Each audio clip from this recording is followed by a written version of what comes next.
Welcome to Madam English YouTube channel. In this video you will hear a fractured fairy tale and the traditional fairy tale. Listen to the story. After that, find out the differences between the traditional story and the fractured story. Don't forget to like, comment, and subscribe Madam English YouTube channel. Thank you. Snow White. Traditional story. Once upon a time, in a far-off kingdom, there lived a beautiful princess named Snow White.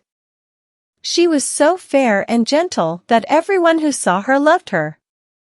However, her stepmother, the queen, was jealous of Snow White's beauty and ordered a huntsman to take her deep into the forest and kill her. But the huntsman, moved by Snow White's kindness, could not bring himself to do it and instead left her in the forest and told her to never return to the kingdom. Lost and alone, Snow White wandered through the forest until she came upon a small cottage. She knocked on the door and was greeted by 7 dwarfs, who took pity on her and allowed her to stay with them. Snow White helped the dwarfs with their chores and in return, they protected her from the queen's huntsman. One day, the queen, disguised as an old woman, visited the cottage and offered Snow White a poisoned apple. Snow White, not realizing the apple was poisoned, took a bite and fell into a deep sleep. The dwarfs, finding her unconscious, placed her in a glass coffin and mourned for her.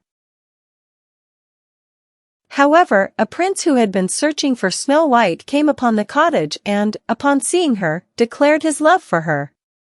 He leaned in and kissed her, breaking the spell of the poisoned apple, and Snow White awoke.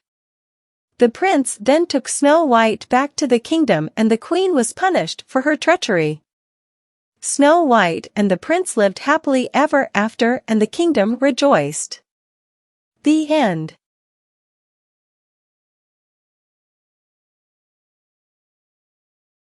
Snow White.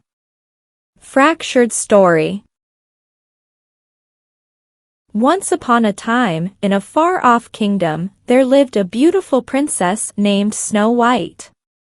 She had skin as white as snow, lips as red as blood, and hair as black as ebony. Her stepmother, the queen, was jealous of Snow White's beauty and ordered a huntsman to take her deep into the forest and kill her. But the huntsman, moved by Snow White's kindness and beauty, could not bring himself to do it. He left her in the forest, alone and afraid. As Snow White wandered through the dense woods, she came upon a small cottage.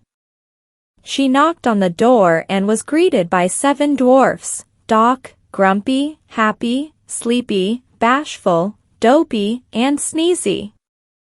They took pity on her and allowed her to stay with them. The queen, believing Snow White to be dead, was shocked when her magic mirror informed her that the princess was still alive and living with the dwarfs. Enraged, the queen disguised herself as an old peddler woman and visited the cottage, offering Snow White a poisoned apple. Snow White took a bite, and she fell into a deep sleep. The dwarfs, devastated by Snow White's death, placed her in a glass coffin and kept watch over her. But a prince, who had heard of Snow White's beauty and fallen in love with her, came to the cottage and, with the help of the dwarfs, was able to revive Snow White with a true love's kiss. The queen, meanwhile, was punished for her wickedness. But here's the twist: Snow White, now awake, reveals that she was not the real princess, but an impostor who was hired by the real princess to take her place and escape the queen's jealousy. Snow White leaves the cottage and the prince, and the real princess is finally able to return to the palace and rule the kingdom. The end.